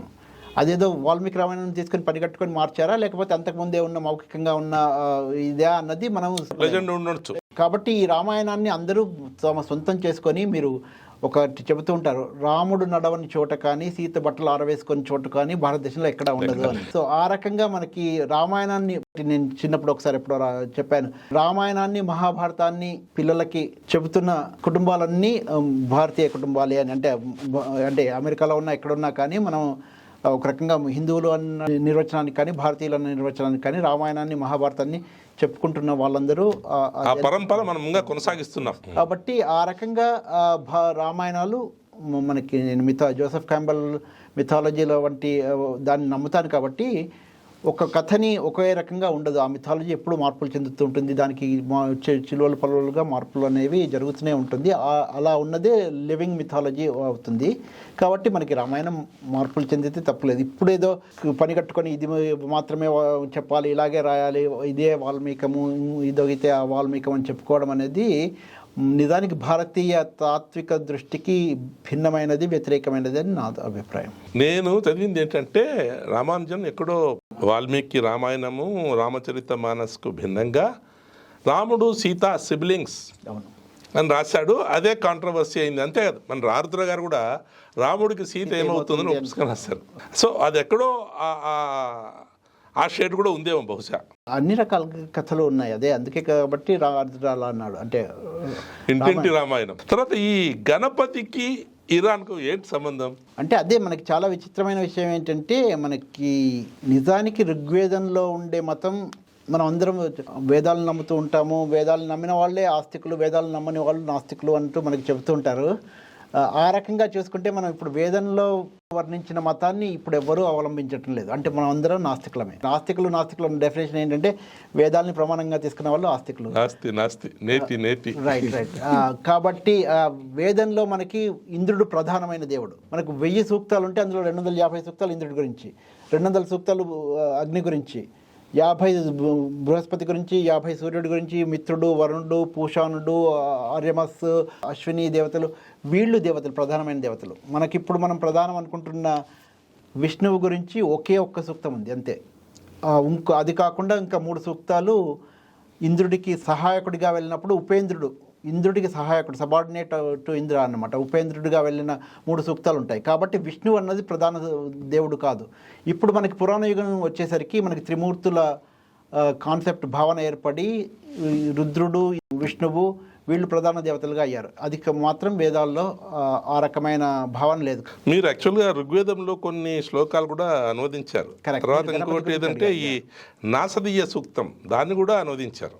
వాటి గురించి ఏమైనా చెప్పగలరా? నాసదీయ సూక్తం మీకు ఋగ్వేదంలో చాలా అద్భుతమైన, అంటే మనకి ఋగ్వేదంలో చాలా లోతైన కొన్ని భావనలు కనిపిస్తాయి. ఋగ్వేదకుల మేధ మనకి చెప్పే చాలా అబ్స్ట్రాక్ట్ థింకింగ్ కనిపించేది. ఆ రకమైన నాసదీయ సూక్తం నాకు చాలా చిన్నప్పటి నుంచి ఇష్టమైన సూక్తంగా అనిపించి దాన్ని మొట్టమొదటిగా నేను అనువాదం చేశాను. అది కూడా అంటే అందరికీ అర్థమయ్యే విధంగా వృత్తాల్లో కాకుండా ముత్యాల సరాల శైలిలో అనువాదం చేయడానికి నా ప్రయత్నం. గురజాడ గారి ముత్యాల సరాల ఆ ఛందస్సు తీసుకొని దాన్ని పాడించి కూడా ఆడియోలోగా ఎక్కించాను. అది బాగా హిట్ అవ్వడంతో తర్వాత ఇంకొన్ని ప్రథమ సూక్తం, అగ్నిమీలే పురోహితం అని మనకి మొదట్లోనే స్టార్ట్ అవుతూ ఉంటుంది కాబట్టి అది ప్రథమ సూక్తం తీసుకొని దాన్ని అనువాదం చేశాను. తర్వాత మనకి గణానాంత్వ గణపతి కవిం కవీనాం అని, మనం గణపతి గురించి అని చాలామంది అనుకుంటారు, కానీ అది బృహస్పతి గురించిన సూక్తం. శుక్లాం భరధరం విష్ణు, అది గణపతి గురించి కాదు, విష్ణువు గురించి అని. అదే ఆ రకమైన మనకంటే గణపతి చాలా ఆలస్యంగా వచ్చిన దేవుడు. ముఖ్యంగా మనకి నేను దాని గురించి 5 వ్యాస పరంపరలో రాశాను. మనకి ఋగ్వేదంలో తప్పకుండా లేడు. ఆ గణానాంత్వం అన్నది చెప్పింది బృహస్పతి గురించి. దాని తర్వాత మనకి కావ్యం వచ్చేంత వరకు కూడా మనకి ఇతిహాసాల్లో కూడాను చాలా వరకు కనిపించడం. మన గణపతి మహాభారతం రాశాడన్నది ఓన్లీ ఉత్తరాదిలో దొరికే ఒక ప్రతిలో మాత్రమే ఉంటుంది. మిగతా దక్షిణాదిలో దొరికే ప్రతిలో ఎక్కడా మనకు కనిపించదు. అంటే గణపతి రాశాడన్నది ఉత్తరాది ప్రతుల్లో తర్వాత చేరిన అంశంగా మనం భావించాలి. అదే ఆ వ్యాసాల్లోనే ఒక చోట మీరు ఇరాన్కు చెందిన ఒక బొమ్మ వేశారు. మనకి కాళిదాసు కూడాను కుమార సంభవం రాసినప్పుడు పార్వతీ పరమేశ్వర్లకి పుట్టే ప్రథమ సంతానం కలిగితేనే రాక్షసుడి సంహారం జరుగుతుంది, తారకాసురుడిది అని దేవతలందరూ ప్రార్థిస్తే జరిగిన విషయం. దానికి చాలాసార్లు ఎక్కడెక్కడా వినాయకుడి ప్రస్తావన ఉండదు. పార్వతీదేవి కూడా నేను మొట్టమొదటిసారి సంతానాన్ని కలుగుతున్నాను, నేను తల్లిగా ఎలా చేస్తానో చెయ్యనో బాగును ఇదో ఆ రకంగా ఉంటుంది. అంటే కాళిదాసు కూడా మనకి గణపతి అంటే తెలియదు మనం అనుకోవాలి. చాలా interesting, very very curious actually. తెలుగులోకి వస్తే నిజానికి మనకి తెలుగులో నన్ను ఎక్కడ గణపతి గురించి ప్రస్తావించాడు. మనకి ప్రారంభించడానికి శ్రీవాణి గిరిజాస్థిరాయ అని త్రిమూర్తుల్ని చేస్తూ మొదలు పెడతాడు ప్రార్థనలో. తిక్కన శ్రీ గౌరీ అనంగా పార్వతి గురించే లక్ష్మీ పార్వతి అన్నట్టుగానే ఆయన ప్రారంభిస్తాడు. పోతలు కూడా ఆయన స్టార్ట్ చేసింది శ్రీ కైవల్య పదంబు చేరుటకున ఈ చింతించేదని అని అందరూ శ్రీతో స్టార్ట్ చేసిన వాళ్ళే తప్ప గణపతిని మొట్టమొదటి పద్యంగా చేసిన వాడు మనకి అల్లసాని పెద్ద దాకా మనకు కనిపించాడు. రెండో వైపు పాలు తాగబోయి దొరకలేదు అంటాడు వినాయకుని గురించి. అది సో మనకి గణపతి తెలుగుదేశానికి ఆలస్యంగా వచ్చినా కానీ కానీ సంస్కృత సాహిత్యంలో మనకి దాదాపుగా 5-6వ శతాబ్దం నుంచి కనిపిస్తుంటాడు. అంతకుముందు వినాయకులు అని కొంతమంది వచ్చి విఘ్నం చేస్తుంటారు. వాళ్ళని శాంతింపజేయడానికి విఘ్న శాంతి కోసమని, వాళ్ళని శాంతింపజేయాలన్న ఆ రాక్షసుల్ని శాంతింపజేయడం కోసమని దేవాలయంలో వినాయక బొమ్మలున్న గజముఖులు అయిన వాళ్ళని మనకి ఇక్కడ భైరవుల్ని వీళ్ళని పెట్టుకునేవారు. ఆ రకంగా అది పరిణితి చెంది వచ్చింది. కానీ అంతకంటే ముందు 2వ శతాబ్దంలోనే మనకి కుషాన్లు పరిపాలిస్తున్నప్పుడు మనకి గజముఖుడైన ఆ టైంలో మనకి ఆ బొమ్మలు నాణ్యాల మీద బొమ్మలు కనిపిస్తున్నాయి. అంటే సో మనకి ఆ రకంగా, అంటే ఆ రోజుల్లో మీకు ఇరాన్ అంటే ఇప్పుడు మనం ఇరాన్ అనుకుంటున్నాం, కానీ పర్షియా అంటే ఆ రోజుల్లో మనకి ఈ ఆఫ్ఘనిస్తాన్, తుర్కమిస్తాన్ ఇదంతా వాళ్ళు మాట్లాడే భాషలన్నీ కూడాను ఇరాన్కు చెందిన భాషలే మాట్లాడేవారు. అది ఇరానియన్ భాషలు నిజానికి అక్కడ ఉండేవి. ఇప్పుడు మాట్లాడే మనం పర్షియన్ భాష అనేది చాలా అవుట్లయర్, చాలా సౌత్ వెస్ట్కి వచ్చిన ఒక భాష మాత్రమే. మిగతా ఇరాన్ భాషలన్నీ ఈ చుట్టుపక్కల ప్రాంతంలో, ఇప్పుడు మన సెంట్రల్ ఏషియా అని ఏదైతే అనుకుంటున్నామో ఆ ప్రాంతంలో ఉండే భాషలన్నీ ఇరాన్ భాషలు. మనల్ని హిందువులను పిలిచింది వాళ్ళే కదా మొదటిసారిగా. కరెక్ట్. అండ్ ప్లస్ వాళ్ళని ఆర్యన్ అని పిలుచుకున్నారు, వాళ్ళు ఆర్యాస్ అనే వాళ్ళు పిలుచుకున్నారు. అంటే చాలా చాలా విచిత్రమైన, చాలా కాంప్లెక్స్ హిస్టరీ. అదంతా మనం ఇప్పుడు ప్రస్తావించడానికి ఇది సమయాభావం, మనం అంత కూలంకషంగా చర్చించాలి. కానీ గణపతి మనకి ఆలస్యంగా వచ్చిన దేవుడు, కానీ తర్వాత మనం కొత్తగా వచ్చినా కానీ శివుడి కుటుంబంలో చేర్పించేసి ఆయన్ని శివుడికి ఇదిగా చేసి, అంతకుముందు కొన్ని చోట్ల మనకి కొన్ని పురాణంలో అగ్నిపుత్రుడిగా గణపతి కనిపిస్తాడు, కొన్ని చోట్ల లక్ష్మీ గణపతి అన్న వాళ్ళు జంటలుగా కనిపిస్తూ ఉంటారు. అందుకే మనకి చాలా చోట్ల కూడా ఇప్పటికీ లక్ష్మీ గణపతి పేర్లు వినిపిస్తూ ఉంటాయి. అలాంటి గుళ్ళు కూడా ఉంటాయి, అవన్నీ కూడా ఉన్నాయన్నమాట. సో ఇది చాలా మన దేవతలందరికీ ఒక్కొక్కరికి చాలా విచిత్రమైన, చాలా కాంప్లెక్స్ హిస్టరీస్ ఉన్నాయి.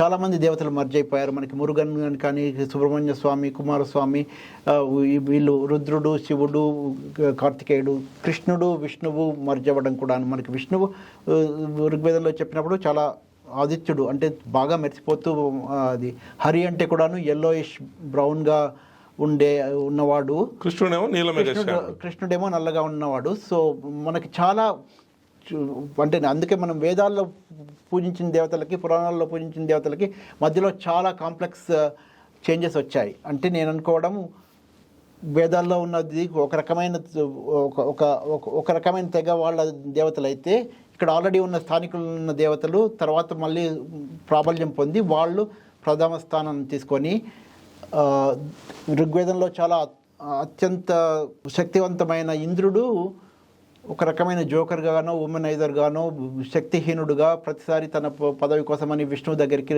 శివుడి దగ్గరికి పరిగెత్తేవాడిలాగా చూపించారు.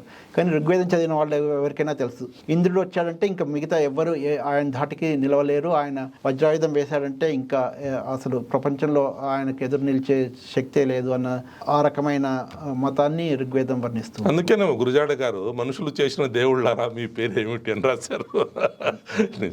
తర్వాత తిరుప్పావై పాశురాలు కొన్ని ట్రాన్స్లేట్ చేశారు, ఆల్వార్స్ రాసినట్టు. వాటి మీద ఎలా ఆసక్తి?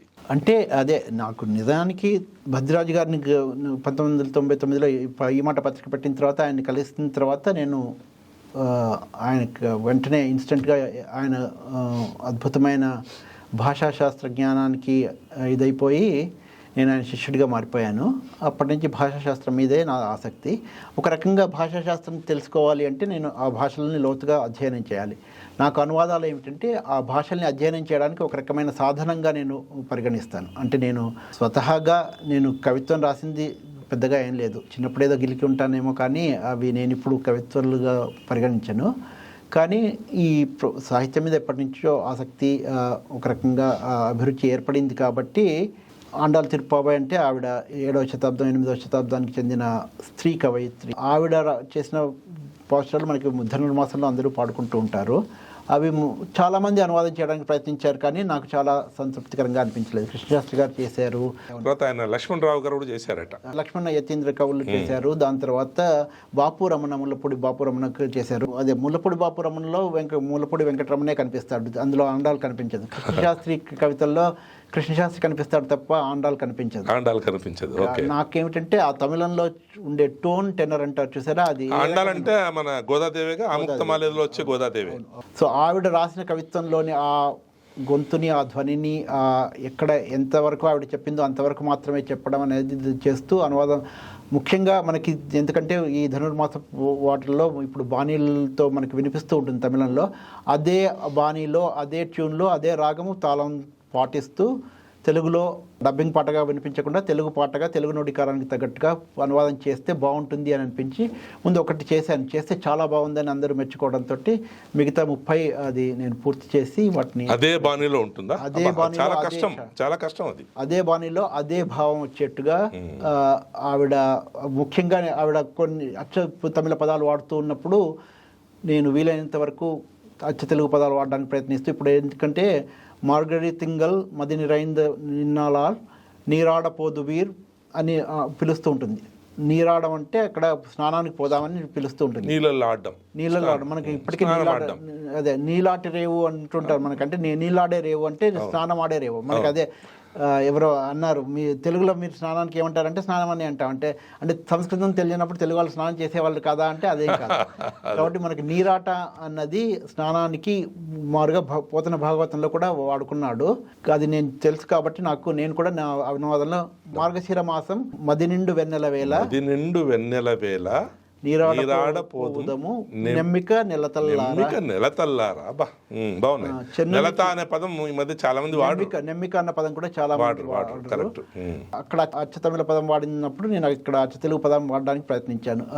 చెన్నుని చూడక చెలువపు కన్యలారా కూరిమి నగవులు చిందే నందగోపు కమరని అని ఆ రకంగా కొన్ని అచ్చ తెలుగు పదాలు వాడుతూ కొంత అందంగా వినడానికి సొంపుగా ఉండేట్టుగా అది మొట్టమొదటి రాసింది చాలా బాగా హిట్ అవ్వడంతో మిగతా 30 కూడా పూనుకొని చేశాను. 30 చేశాను. చాలా 3 సంవత్సరాల క్రితమే చేశాను. ప్రతి సంవత్సరం ఎవరో ఒకరు పాడుతూ ఉన్నారు. ఆస్ట్రేలియాలో ఉన్న శారదా మురళి గారు పాడారు. తర్వాత దుబాయ్లో ఉండే మ్యూజిక్ ఇండియా దుబాయ్ వాళ్ళు పాడడం అంటే జ్ఞాపకం వచ్చింది. ఆమె ప్రశాంతి చోప్రా అక్క మహాదేవి వచనాలు పాడింది విన్నాను నేను ఒక సముదాయంలో. అక్క మహాదేవి మీ వచనాల మీద ఎలా ఆసక్తి? అదేనండి, అంటే ఇప్పుడు ఆండాలు చేసే భాషాధ్యయనం వల్లేనా? ఇవన్నీ కూడా నాకు ఒక రకంగా నాకు అనువాదం అంటే నాకు ఆసక్తి ఉంది. ముఖ్యంగా కొంతమంది ఈ బసవడి వచనాలు కానీ లేకపోతే ఇవి ఆంగ్ల అనువాదాల ఆధారంగా చేస్తూ ఉన్నారు. అవి చూస్తే కొంత నాకు అసంతృప్తికరంగా ఆ ఎసెన్స్ పోతుంది. ఇప్పుడు కన్నడము తెలుగు దగ్గరగా ఉంటాయి కదా, చేయొచ్చు మనం. అంటే నేను బెంగళూరులో చదువుకున్నాను కాబట్టి నాకు కొంత కన్నడ భాష బాగానే వచ్చు. ఇప్పుడు నేను వెళ్తే బెంగళూరులో అందరితో కన్నడలో బెంగళూరు అంటే ఇండియన్ ఇన్స్టిట్యూట్ ఆఫ్ సైన్స్ దాని తర్వాత కూడాను దీని మీద ఆసక్తి మీద కొంత పెంచుకున్నాను.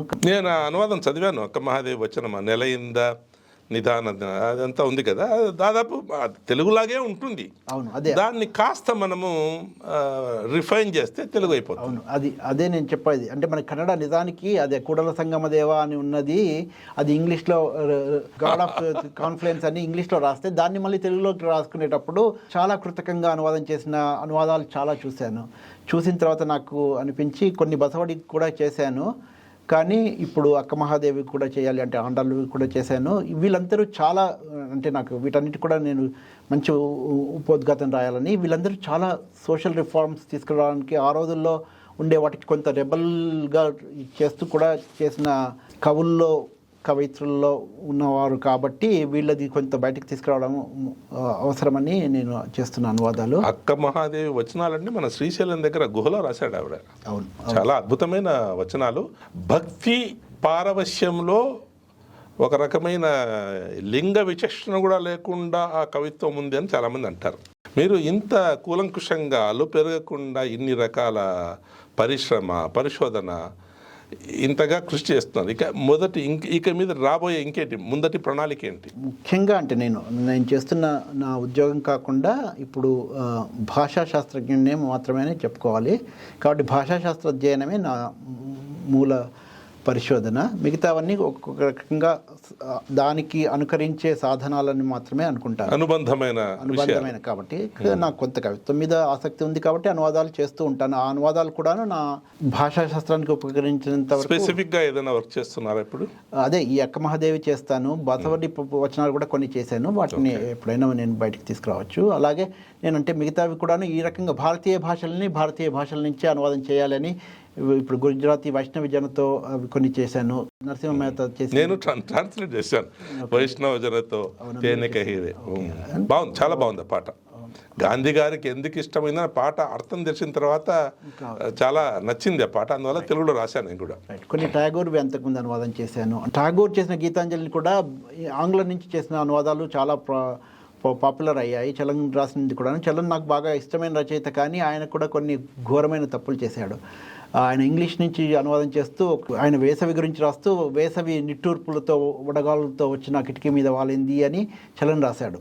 కానీ మిగతా కవిత అంతా చూస్తే చాలా ప్లజెంట్గా కనిపిస్తూ ఉంటుంది. మరి ఇది మాత్రం మధ్యలో వచ్చి చాలా అసంగతంగా ఉంది. కానీ మూలం ఇంగ్లీష్లో చూస్తే summer has come with murmurs and అని ఉంటుంది. అది బెంగాల్లో చూస్తే వసంత వసంతం వచ్చింది. కానీ ఇంగ్లీష్ వాళ్ళ కోసమని ఠాగూర్ ఏం చేశారంటే, వాళ్ళకి సమ్మర్ అంటే చాలా ప్లజెంట్గా ఉంటుంది. Sunny days are here again అని వాళ్ళు బయటకు వచ్చేసి క్రికెట్ ఆడడం మొదలు పెడతారు. అప్పటిదాకా చలిలో ఉన్న వాళ్ళు, కాబట్టి వాళ్ళకి సమ్మర్ అంటే ప్లజెంట్, మనకి వసంతం అంటే ప్లజెంట్. అలాంటిది భేదభావాలు ఎన్నో మనకి. ఈ రకమైన ఈ ఆంగ్లం పూర్తిగా వేరే ప్రపంచ దృక్పథం ఉన్న భాష. ఆ రెండు పదాలే మనకు వేరే. వేసవి అంటేనే ఎండ, అవును. వసంతం అంటే ఏదో కోయిల పాట, ఉగాది, వేపచ్చడి, ఒక ఆహ్లాదకరమైన ఒక ఋతువు. సో అక్కడే వేరే అయిపోతుంది. నిజమే. సో ఆ రకంగా అందుకోసమని భారతీయ భాషల్లో ఇంకొన్ని అనువాదాలు చేస్తానేమో. ఈ మాట పత్రిక ప్రారంభించిన 10 సంవత్సరాల తర్వాత నేను ఇప్పుడంతా మాధవ్ మాచవరం అని సిన్సినాటిలో ఉంటాడు. ఆయన ఒక్కడే తన భుజస్కంధాల మీద వేసుకుని నడిపిస్తున్నాడు. నాకు మళ్ళీ కొంత రిటైర్మెంట్ లాంటిది వస్తే నేను మళ్ళీ పత్రికను నడపడం కానీ ఇంకేమైనా కొత్త ఇవి చేసుకోవచ్చు. కానీ భాషాశాస్త్ర అధ్యయనం మాత్రం నా ప్రధానమైన ధ్యేయం అని చెప్పుకోవచ్చు. అంత బిజీగా ఉండి కూడా మీరు ఇంత శ్రమ చేస్తున్నారు, ఇంత సంశోధన చేస్తున్నారు. నిజంగా గ్రేట్. సమయాభావం వల్ల ఇంకా చాలా విషయాలు మీ నుంచి నేర్చుకోలేకపోయాం, కానీ ఇంత విషదంగా, ఇంత కూలంకుషంగా చాలా విషయాలు మాకు నేర్పారు. చాలా థ్యాంక్స్ సురేష్ గారు. మళ్ళీ కలుద్దాం. ధన్యవాదాలు.